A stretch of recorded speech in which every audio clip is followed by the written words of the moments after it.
Kisah tragis terjadi pada Raya, balita usia 3 tahun dari keluarga prasejahtera di Sukabumi, Jawa Barat.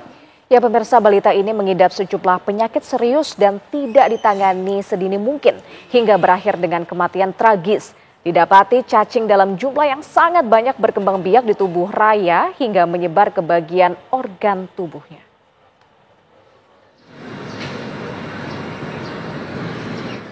Balita di Sukabumi meninggal dunia di rumah sakit dengan kondisi jasadnya penuh cacing. Raya usia 3 tahun awalnya dibawa relawan sosial ke Rumah Sakit Umum Daerah Syamsuddin, Kota Sukabumi karena sudah 1 hari tidak sadarkan diri. Di rumah sakit, Raya sempat menjalani perawatan di ruang PICU selama 8 hari sebelum akhirnya meninggal dunia. Yang mengenaskan, didapati cacing dalam jumlah yang banyak menyebar di berbagai organ tubuh Raya. Kenapa kondisinya bisa seperti itu? Berikut penjelasan dokter yang merawat korban di rumah sakit. Selama dirawat di sini ada beberapa sakit yang diderita ya oleh Raya. Itu tidak hanya infeksi cacingnya aja. Jadi kemungkinan penyebab kematiannya bisa karena infeksi cacingnya, yang kedua bisa karena infeksi kuman tuberkulosis yang sudah komplikasi tadi.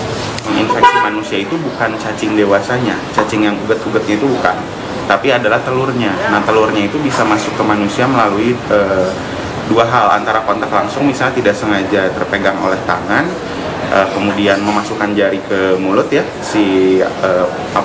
orang tersebut.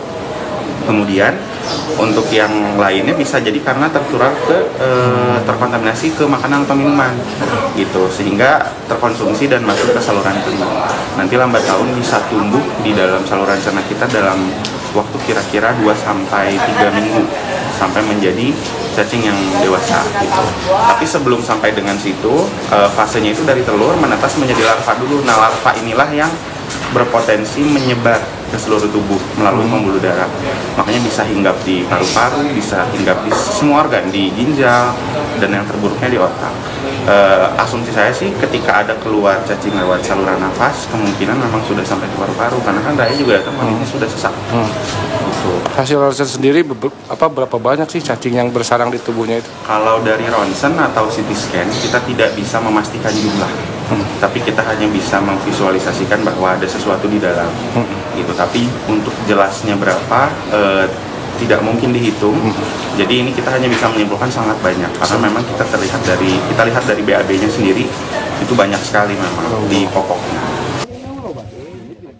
Kasus tragis Raya mengungkap fakta masih banyak balita dari keluarga prasejahtera yang pemantauan perkembangan dan kesehatannya terabaikan dari pihak-pihak terkait. Menanggapi hal ini, Kepala Desa Cinaga membantah telah menelantarkan warganya. Waktu lahir dikasih nama jauh dia. Sebenarnya saya sebagai Kepala Desa Cinaga,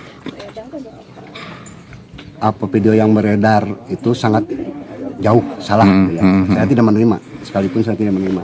Karena di sisi lain ini sebagai masyarakat saya, si Udin ini keluarga saya, saudara saya. Masih saudara ya? Masih saudara. Pak, Bapak kan tadi bilang bahkan masih kerabat dari ini ya. Betul. Nah terus langkah apa sih yang sudah Bapak lakukan terkait dengan kondisi Raya ini tadinya?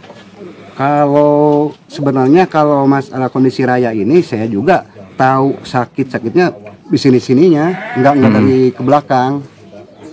Gitu, baru tahu bahwa Raya ini banyak cacing gitu. Iya, baru tahu. Nah, kabarnya ini Raya juga tidak punya layanan dasar, Pak. BPJS-nya dia tidak aktif dan sebagainya.